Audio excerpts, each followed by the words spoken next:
When we're growing up, we tend to be pretty credulous. We just believe almost anything that people tell us, especially authorities and adults and textbooks and politicians and television, YouTube, the internet. I mean, there's just this sort of sea of information coming at us.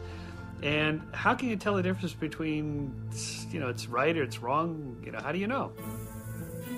People believe weird things because our brains are wired up to find meaningful patterns. You think if you see the face in the cloud or the face on Mars or the Virgin Mary in a grilled cheese sandwich or on the side of a window, many patterns are real, and it's good to know what those patterns are, and that's called learning. We connect A to B, and often A really is connected to B. The problem is a lot of patterns are false. They're superstitious thinking. They aren't real.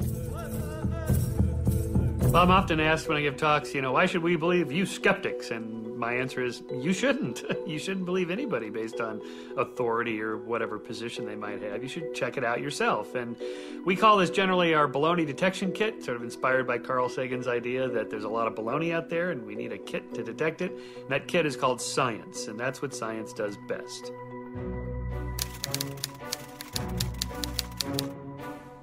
So the first of our baloney detection questions you should always ask when you hear somebody make a claim is, how reliable is the source of the claim? You do expect some errors to creep into data, of course, but the errors should be scattershot. They're random. This way, this way, this way, this way. The errors are here and there, and they kind of cancel each other out. If the errors are all in one direction, slanting toward a particular belief, then that makes us suspicious that there's something else going on. Like the global warming skeptics, for example, will often pick and choose data that always slants toward that particular belief, or their errors always slant toward skepticism about global warming. And that tells us there's something else going on there.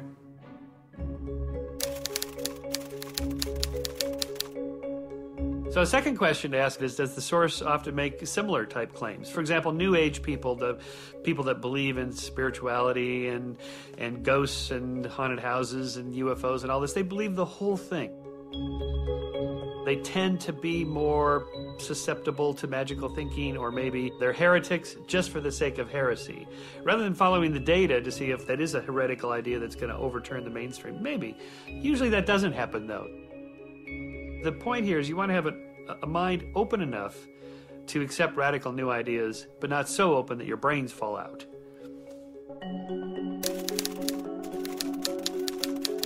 So the third point in our baloney detection kit is, have the claims been verified by somebody else? You make a bold claim, somebody else has to be able to go out and test it. So the classic case study on this is 1989 cold fusion claim. Pons and Fleischmann hold a press conference. They announce, look, we can produce fusion in a jar on a desktop. This will solve our energy crisis. This will be energy too cheap to meter. This will change the world. Everybody was all excited. It was in the headlines, front page news, the whole thing. Until people went out and tried to replicate their experiment, and nobody could do it.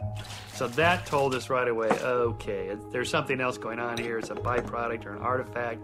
It's a chemical reaction. It's something other than what they claimed it was. So when you make a claim, if you don't have the data that other people can then go to their labs and run the experiment just like you did, if they can't get the same results, there's something wrong there.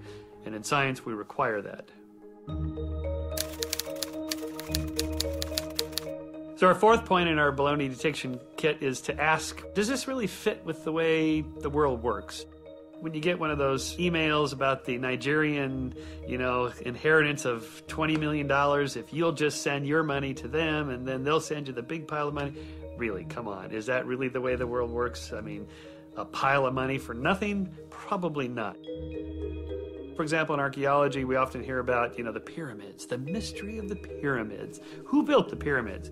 The Egyptians built them. Oh, no, they couldn't have built them, because, wow, they're incredibly complex and so on. Well, it's just a pile of rocks, right? I mean, they had a lot of free time, a lot of cheap labor, never rains, centuries to build these big pile of rocks. Come on, it's not that complicated. But even if it were true that somebody else built the pyramid, say maybe 20,000 years ago, this is one theory. Maybe the lost continent of Atlantis and the Atlanteans came over there and built the pyramids. If that were true, when you do the archaeological dig, you should find the tools, the trash, the junk of the people who lived there, the houses where they lived, and that is what you find, dated at the time of the Egyptians. So if it was the aliens or the Atlanteans or whatever, you would find other artifacts to support that. So our fifth question you always want to ask, has anyone tried to falsify this or disprove the claim?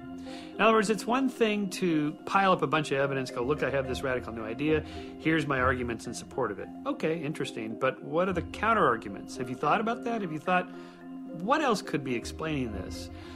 Because if you don't do it, somebody else will, usually with great glee, in a published public forum. You really have to kind of think about what your critics would say, not because you care about your critics, but because they may find something you're not thinking of. So you got to think along those lines. Try to disprove your claim. So our sixth point in our baloney detection kit is to ask where the preponderance of evidence points to, this theory or some other theory. Anybody can make a claim and then pile up a few points in favor of it. The question is what about all the other evidence? Is it also leaning toward this, or is it leaning toward that other theory that you're trying to challenge? So at all times, like in the theory of evolution, for example, creationists will say, well, just, what about this one little thing here?